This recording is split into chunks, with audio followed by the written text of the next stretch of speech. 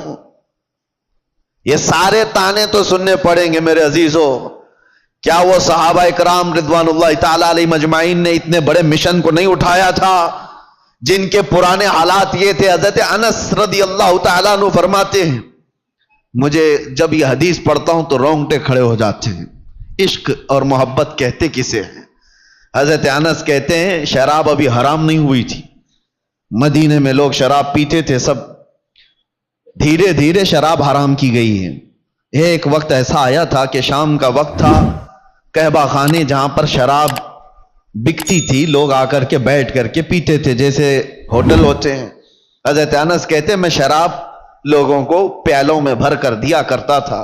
اچانک مدینے کی گلیوں میں آواز آئی، کوئی ڈنڈورچی اعلان کر رہا تھا یا ایھا المسلمون قال رسول اللہ صلی اللہ علیہ وسلم حرمت الخمر، اے مسلمانوں اللہ کے نبی نے فرمایا شراب حرام ہو گئی۔ اعلان کانوں میں سنا، حضرت انس کہتے ہیں میرے ہاتھ سے پیالی گر گئی۔ 50 سال 60 سال پرانی شراب وہ لوگ جمع کر کے رکھتے تھے، ایسے نہیں نئی شراب، 50 سال پرانی مٹکوں میں جمع کی ہوئی شراب ہوتی تھی ان کی پینے والی، اس پہ فخر کرتے تھے۔ حضرت انس کہتے ہیں میں نے تو پیالی چھوٹ گئی، لوگ جو بیٹھے ہوئے تھے کوئی اپنے منہ سے لبوں تک لگایا ہوا تھا وہیں سے اس نے پٹک دیا، آواز آئی وہیں سے پھینک دیا کہ اللہ کے نبی نے فرمایا حرام ہو گئی، پٹک دیا۔ میں سوچتا ہوں کبھی پڑھتا ہوں تو رونگٹے کھڑے ہوتے ہیں، کیا صحابہ میں یہ فرما برداری کا جذبہ تھا؟ ان کے کانوں میں صرف بات پڑی، وہ بھی ڈائریکٹ رسول اللہ کی نہیں، کوئی اعلان کرنے والا بیان کر رہا ہے۔ وہ یہ سوچ تو سکتے تھے کہ ابھی قانون آیا ہے، امپلیمنٹ ہونے میں ٹائم لگ سکتا ہے، آج کا تو پی لیں، کل جا کر کے حضور سے بات کر لیں گے کہ صحیح میں حرام ہوئی ہے نہیں، کنفرمیشن کے بعد چھوڑ دیں گے۔ نہیں، صرف کسی ایک مسلمان کی آواز آئی کہ اللہ کے نبی نے فرمایا، وہ صحابہ نے توڑ دیا مٹکے، 50 سال پرانے۔ حضرت انس کہتے رات ہوتے ہوتے مدینے کی ساری نالیاں شراب سے بہ رہی تھی، جن کے ہاں جو جمع رکھا تھا سب اٹھا کر کے پھینک دیا۔ یہ امت تھی میرے مصطفیٰ کی، یہ وہ صحابہ کی فرمانبرداری تھی۔ اس کو کہتے ہیں عشق، اس کو کہتے ہیں محبت۔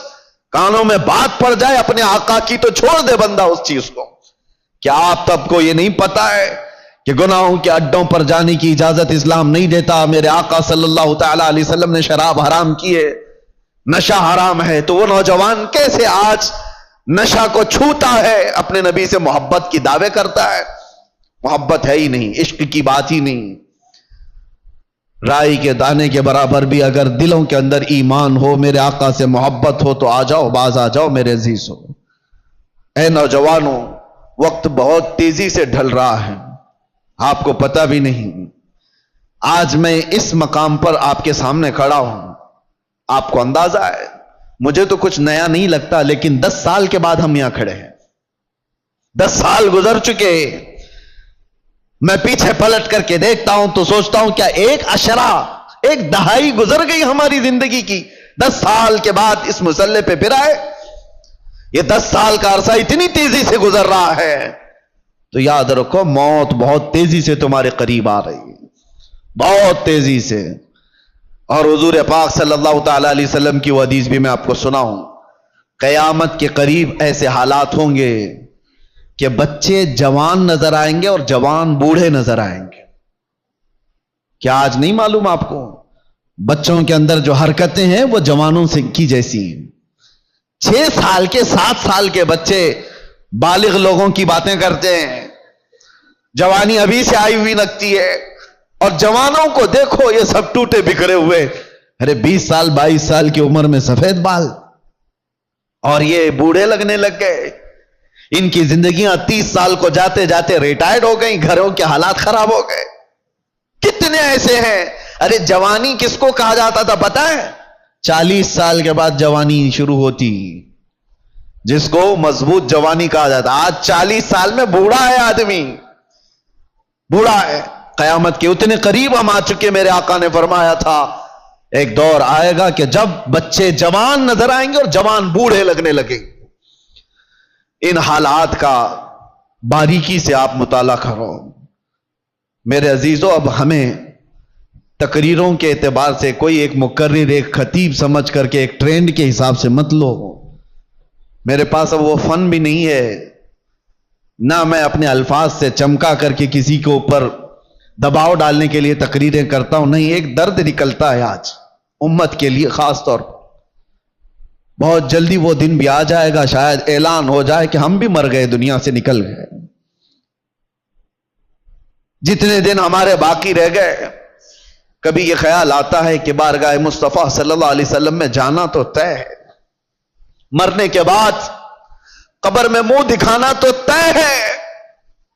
اگر وہ نبی پاک صلی اللہ تعالی علیہ وسلم ہم سے پوچھیں کیا تو اس جگہ سے آ رہا ہے جہاں سے صبح سے شام تک مجھ کو گالیاں دی جاتی تھی؟ کیا تو اسی محلے سے آ رہا ہے جہاں لوگ ماں اور بیٹیوں کی عزت بھول چکے تھے؟ زنا اتنا عام ہو چکا تھا کہ جانور بھی اس طرح کا جوڑا نہیں کھاتے. گھر گھر آج محفوظ نہیں ہے. لوگ بیٹھ رہے ہیں آج ہمارے پاس آ کر کے حیرت ہوتی ہے کہ زنا کے معاملات کو حل کرنے کے لیے بیٹھتے ہیں تو رونگٹے کھڑے ہوتے ہیں، کلیجہ منہ کو آتا ہے. باپ بیٹی کو لے کر بیٹھا ہے، دوسرا باپ بیٹے کو لے کر کے بیٹھا ہے. کن معاملات پر آپ بات کر رہے ہو؟ ایک بار میرے آقا صلی اللہ علیہ وسلم کے پاس ایک صحابی آئے تھے، ماعز اسلمی. کہا آقا مجھ سے خطا ہو گئی ہے، مجھ سے غلطی ہو گئی ہے. حضور نے پوچھا ہوا کیا ہے؟ کہا بتا نہیں سکتا، بہت تکلیف کی بات ہے. حضور نے فرمایا بتاؤ تو تمہارا علاج کیا جا سکے. انہوں نے کہا زنا ہو گیا ہے، مجھ سے زنا ہوا. حضور نے اپنا چہرہ پھیر لیا، چہرہ سرخ تھا میرے آقا کا، لال ہو گیا. کہا جاؤ تم. وہ صحابی دھاڑے مار کر کے رونے لگ گئے. تجھ سے جو منہ چھپاؤں تو کروں کس کے سامنے؟ میں جاؤں تو پھر کہاں جاؤں؟ نبی پاک صلی اللہ تعالی علیہ وسلم نے ان کو کھڑا کر کے پوچھا ہوش میں کہہ رہے ہو؟ انہوں نے کہا ہاں میں ہوش میں کہہ رہا ہوں، ہو گئی مجھ سے خطا. حضور نے فرمایا کیا تجھے پتا ہے اسلام میں سزا کیا ہے اس کی؟ پتھروں سے مار کر ہلاک کر دیا جائے گا. انہوں نے کہا ہاں یا رسول اللہ پتا ہے مجھے. پھر بھی کہہ رہے ہو؟ کہا ہاں، اس آخرت کی سزا سے تو بہتر ہے کہ آپ مجھے دنیا میں پاک کریں. 3 مرتبہ پوچھنے کے بعد بھی جب انہوں نے کہا کہ ہاں مجھ سے خطا ہو گئی تو حضور نے صحابہ سے کہا جاؤ یہ اقبالی مجرم انہیں لے جاؤ جبل انم، ایک پہاڑی مدینے میں. وہاں پر صحابہ لے کر کے گئے، اوپر سے ان کو پتھروں کی بارش کی گئی، وہ قتل ہو گئے، ان کا انتقال ہو گیا. یہ اسلام میں زنا پر سب سے بڑی سزا دی گئی. وہ صحابی تھے، خطا ہوئی تو نبی پاک صلی اللہ تعالی علیہ وسلم نے دنیا میں پاک کرنے کا طریقہ یہ بتایا. اور یہاں پر حالات ایسے آ گئے کہ لوگ اس کو اتنے ہلکے میں لے لیے. پھر مجھے وہ حدیث یاد آتی ہے، حضور نے فرمایا تھا قیامت کے قریب زنا اتنا عام ہو جائے گا کہ انسان ایسے جوڑا کھائیں گے جیسے گدھے اور کتے راستوں پر جوڑا کھاتے ہیں. ان کے درمیان یہ سب کامن سی چیز ہو گئی، نارمل بن گیا ہے. لوگ بیٹھ کر کے حل کر رہے ہیں، ہمیں تو رونگٹے کھڑے ہوتے ہیں. کن چیزوں کی یہ باتیں لے کر بیٹھے ہیں بیٹے اور بیٹیوں کی کہ یہ اس طرح کی حرکتیں کرتے تھے. معاذ اللہ رب العالمین. ایک بات یاد رکھو، پورے معاشرے میں محلے میں ایک جگہ کوئی زنا کرتا ہے تو پورے محلے کی برکت ختم کر دی جاتی ہے. ناسور ہے وہ کینسر کی طرح. کینسر کی پھوڑی جس طرح پورے جسم میں زہر پیدا کرتی ہے، ایک بے حیائی اور بدکاری والا نوجوان پورے معاشرے کے اندر وہ ناسور بن کر زہر پھیلاتا ہے. تمہاری بیٹیوں تک بھی وہ حرکتیں آئیں گی، تمہارے بیٹے بھی محفوظ نہیں رہیں گے. اس لیے ذمہ داریوں کا احساس سارے لوگ مل کر کے کریں، ایک آدمی نہیں. یہ بیچارہ خطیب کب تک یہاں سے پکارے گا؟ ایک کوئی مبلغ کب تک اصلاح کرے گا؟ ہر ایک کی ذمہ داری ہے. آج غلطی کس کی ہے پتا ہے؟ پورے محلے میں 5% یا 10% جواری ہوتے ہیں. 5% سے بھی کم ہوتے ہیں جواری اور سود خور یا شرابی یا زانی. اکثریت تو اچھے لوگوں کی ہوتی ہے، لیکن وہ اچھے لوگ اتنے بھیانک ہوتے ہیں. یاد رکھنا، ان 5 کو جنہوں نے کھلی چھوٹ دی تھی، یہ 95 لوگوں کی بھی وہی سزا ہوگی جو اس جواری کی سزا ہوگی. کیونکہ معاشرے کو برباد کرنے میں ان 5 لوگوں کا ہاتھ کم تھا، خاموش رہنے والوں کا ہاتھ زیادہ تھا. یہ سپورٹر تھے، گناہ دیکھ کر کے ہنستے ہوئے چلے جاتے تھے. میرے گھر میں تھوڑی نہ ہو رہا ہے، فلاں کا بچہ بگڑا ہوا ہے، میں تو سنبھال لوں گا اپنا گھر. میاں آگ لگی ہے، تم کیا سنبھال لو گے؟ تمہارے بھی گھر کے دروازے لکڑی کے ہیں، تمہارے بھی گھر کی کھڑکیاں لکڑی کی ہیں. وہ آگ کے شعلے جب نکل کر کے آئیں گے تمہارے دروازے بھی جلائیں گے. یہی حال ہے آج ہمارے گھروں میں. تمہاری بیٹیاں بھی ہیں یا نہیں؟ تمہارے اپنے بیٹے ہیں یا نہیں؟ دوسرے کا بیٹا بگڑ گیا، دوسرے کی بیٹی بگڑ گئی تو آپ ہنس کر تماشا دیکھ رہے ہو کہ فلاں نشہ کر رہا ہے. پہلے حال یہ تھے کہ ہماری جماعت کے لوگ کہیں بیٹھے ہوتے تھے تو آوارہ لوگ ان کے سامنے سے گزرنے میں بھی ڈرتے تھے. گزرنے میں انہیں ڈر لگتا تھا کہ بڑے لوگ بیٹھے ہوئے ہیں. آج وہ وقار ختم کیوں ہوتا گیا؟ اپنی ذمہ داری کا احساس جب بندہ ختم کر لیتا ہے تو اقبال نے یہ بہت پہلے کہا تھا، قوت فکر و عمل پہلے فنا ہو جاتی ہے تب کسی قوم کی شوکت پہ زوال آتا ہے. سوچنے سمجھنے کی صلاحیت پہلے یہ ختم ہو جاتی ہے تب جا کر کے قوم کے اندر بدکاریاں پھیل جاتی ہیں، یہ زبوں حالی کا شکار ہوتی ہے. آج قوم کے اندر جو معاملات ہیں ہم گرے ہوئے اس لیے ہیں کہ ہم اپنی ذمہ داریاں نہیں سنبھالنا چاہتے. اب ظاہر سی بات ہے، ایک آدمی بولے گا تو اس کو پکڑ کر کے لے جائیں گے، بند کر دیں گے. دوسرا اٹھے گا اس کو پکڑ کر بند کریں گے اور سارے لوگ تماشا دیکھتے رہیں گے. یہ سوچیں گے نہیں یہ نہیں کرنا ہے، بولنا نہیں ہے. میں سمجھتا ہوں اس طرح کی بزدلی سے تم کتنے سال جی سکتے ہو؟ چپ چپ رہ کر کے برائیوں کے بارے میں نہیں بولو گے، کمپرومائز کر کے جیو گے، کب تک رہو گے؟ موت تو آنی ہے. تو جب مرنا ہی ہے تو گیدڑ کی 100 سالہ زندگی سے شیر کی 1 دن کی زندگی بہتر ہے. حق بات کرو، لوگوں کی اصلاح کرو اور دنیا سے عزت کے ساتھ جاؤ.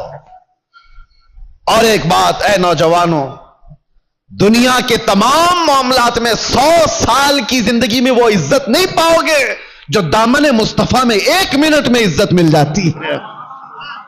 میرے آقا کے قدموں سے لپٹ کر 1 منٹ کی جو زندگی تمہیں عزت دیتی ہے وہ دنیا داروں کی 100 سال کی نوکری تمہیں عزت نہیں دے سکتی. اسی لیے میرے مرشد نے فرمایا تھا، بل ہوا سن سیم و زر کی بندگی اچھی نہیں، ان کے در کی بھیک اچھی سروری اچھی نہیں. آؤ اصلاح کے لیے اپنے ان معاشروں میں اصلاح کا کام تیزی سے شروع کر دو. اگر آج تھوڑی سی تمہاری حرکت باقی رہے گی تو امید ہے کہ ہماری جو نئی نسلیں ہیں وہ اس بات پر تو باقی رہے. میں سعودی عرب میں دیکھ کر کے آیا ہوں جنہوں نے اپنے بچوں کو آسٹریلیا امریکہ میں پڑھانے کے لیے بھیجا تھا. آج وہ بچے پلٹ کر کے آئے ہیں اور وہ پوچھتے ہیں ہو از دا محمد؟ محمد کس کا نام ہے؟ یہ ریئل بات میں آپ کو بتا رہا ہوں. ارے جہاں اسلام کا مرکز رہا، جہاں سے اسلام پھیلا پھولا، ان کے بچے آج غیروں کی گود میں ڈالے جانے کے بعد آ کر اپنے نبی کو پہچان نہیں پا رہے ہیں. تم نے بھی کیا سوچا ہمارے بچوں کو سوشل میڈیا پر چھوڑ دیں گے، یہ سارا کچھ موبائل سے، گوگل سے، انٹرنیٹ سے سیکھتے رہیں گے؟ کل کو یہی بچے کھڑے ہوں گے جو اپنے نبی کو نہیں پہچانتے، وہ اپنے باپ کو قیامت میں کیا پہچانیں گے؟ اور تمہارے مرنے کے بعد کیا ایصال ثواب کر سکیں گے؟ ادھر تمہارا جنازہ لا کر کے رکھا گیا ہوگا، تمہارا بیٹا باہر کھڑے ہو کر کے انتظار کر رہا ہوگا، نماز ہو جائے گی تو اٹھاؤں اور ڈا کر کے دفن کر کے آؤں، اسے توفیق بھی نہیں ہوگی کہ وہ تمہارے لیے جنازے کی نماز پڑھ سکے۔ کیوں ایسے معاشرے میں جینے کی ضرورت ہے؟ ہمیں جو رسول اللہ صلی اللہ علیہ وسلم نے معاشرہ عطا کیا، اس معاشرے میں امن بھی ہے، عزت بھی ہے، وقار بھی ہے۔ آؤ واپس سے پھر اس ماحول کو بنانے میں آپ سب سترک ہو جاؤ، متحرک ہو جاؤ۔ ہر محلے کے نوجوانوں سے میں گزارش کروں گا، تم 5 ہی صحیح 10 ہی صحیح کھڑے ہو جاؤ ذمہ داری لے کر کے کہ ہم اپنے محلے میں بے حیائیاں نہیں ہونے دیں گے۔ انقلاب آئے گا میرے عزیزو۔ تم یہ مت سوچنا کہ ہم 5 اور 10 لوگوں سے کیا ہوگا، تم اپنی طاقت پر کبھی مت جانا، اس لیے کہ وہ رب العالمین ارحم الراحمین، اس کی طاقت کا تمہیں اندازہ بھی نہیں ہے، اس کی طاقت کا اندازہ نہیں ہے۔ آج سے 5 سال پہلے ہبلی کی ایک مسجد سے 50 لوگوں کے بیچ میں نے ایک پاکھنڈی کو اعلان کیا تھا، آپ کو پتا ہوگا۔ ہم نے یہاں سے موبائلے کا چیلنج کیا کیا تھا؟ یہ رب العالمین کا کرم ہے کہ پوری دنیا کے خطے خطے میں وہ آواز پہنچائے گی، جس کو پہنچنا تھا اس کو بھی پہنچی۔ تو کبھی یہ مت سوچنا کہ میرے ایک کے چاہنے سے کیا ہوگا، بہت کچھ ہوتا ہے۔ آواز اٹھا کر کے تو دیکھو، اصلاح کے لیے کھڑے ہو کر کے تو دیکھو۔ بازو ہمارے کمزور ہیں، رب العالمین کی طاقت کمزور نہیں ہے۔ تم اگر کھڑے ہو گئے اصلاح کے لیے تو اللہ تعالیٰ غیب سے اسباب پیدا فرمائے گا۔ ایک نہیں مانے گا، 2 نہیں مانیں گے، ہو سکتا ہے کوئی تو جیالا ہوگا جو تمہاری دعوت پر لبیک کہے گا۔ تم اپنے گھر کی دعوت تھوڑی نہ دے رہے ہو۔ اگر 5 نوجوان کھڑے ہو گئے ہر محلے سے اور وہ دوسرے بچوں کی اصلاح کے لیے کوشش کرتے رہے، خدارا کبھی یہ مت کہنا کہ ہماری ٹیم میں آ جاؤ، ہماری ٹیم میں آ جاؤ، ہماری تنظیم میں آ جاؤ۔ ایک بات میں بتاتا ہوں، اس امت کی ایک رگ کو میں جانتا ہوں، یہ جتنی بھی بگڑی ہوئی ہو، باپ کا واسطہ، ماں کا واسطہ، استاد کا واسطہ، پیر کا واسطہ، ہو سکتا ہے ناکام ہو جائے۔ بگڑے ہوئے نوجوان کو ایک بار آمینہ کے لال کا واسطہ دے کر کے دیکھو، ایک بار میرے مصطفیٰ کے نام کا واسطہ دے کر کے دیکھو، اللہ تبارک و تعالیٰ اس کے ذہن و دماغ میں محبت پیدا کر ہی دے گا۔ یہ بگڑا ہوا ہے لیکن آج بھی اپنے نبی سے محبت رکھتا ہے، اور اسی محبت کا واسطہ دے کر کے اصلاح کا کام کرو۔ ورنہ آج جو میں سن کر کے آیا ہوں، کھڑے ہونے کی ہمت بھی نہیں تھی، اتنی دیر میں بول لیا، کھڑے ہونے کی ہمت نہیں تھی۔ بتاؤ میرے عزیزو، جس کے علاقے میں آ کر کے اس کو یہ خبر دے دی جائے کہ آپ کے علاقے میں بھائی بہن سے زنا کر رہا ہے، اسے بولنے کی کیا جرأت ہوگی، اسے کھڑے ہونے کی کیا طاقت ہوگی؟ دل دکھتا ہے۔ امت مصطفیٰ صلی اللہ تعالی علیہ وسلم اس پوزیشن پر آ گئی کہ ہم غیروں میں بھی یہ بات نہیں سن پاتے، غیروں میں یہ بات نہیں سن پاتے۔ مسلمانوں کے گھروں میں یہ چیز ہو سکتی ہے۔ اس لیے آج میرا یہ پیغام ہے، اگر سارے لوگ ذمہ داریوں کا احساس نہ کریں گے تو کل کو پکڑ ہماری بھی اور تمہاری بھی ہوگی۔ جماعت کے اراکین، اپنی ذمہ داریوں سے بھاگو مت۔ اللہ نے تمہیں کسی خاص مقصد کے لیے اس مسجد کی خدمت عطا کی ہے، ہر مسجد کے لیے کہہ رہا ہوں، اسی مسجد کی بات نہیں۔ تم اپنا کھویا ہوا وقار اٹھاؤ، سنبھالو۔ 2-4 لوگ تمہارے ان فیصلوں کے خلاف ہو جائیں گے، کوئی پرواہ نہ کرو۔ تم اگر اس زمام کو مضبوطی سے پکڑ لو گے کہ معاشرے میں ان بے حیائیوں اور گندگیوں کو ہم ہونے نہیں دیں گے، تو ہو سکتا ہے 2-4 لوگ مخالف ہوں گے، لیکن دیکھنا اللہ تعالیٰ تمہاری غیب سے مدد کے لیے فرشتوں کو اتارے گا کہ امت مصطفیٰ کی اصلاح کے لیے بیٹھا ہوا ہے۔ دنیا کوستی ہے تو کوسے، لیکن آپ اپنی ذمہ داری پوری کرو۔ کوئی بچہ بگڑتا ہے تو معاشرے کے ذمہ دار اراکین جماعت اس کا بہت باریکی سے جائزہ لے اور اس پر پکڑ بنا ہے، ورنہ ہاتھ سے نکل جانے کے بعد پھر اصلاح نہیں ہوتی۔ اللہ تبارک و تعالی ہم کو خیر امت میں جس طرح سے رکھا ہے، ہمیشہ خیر امت کے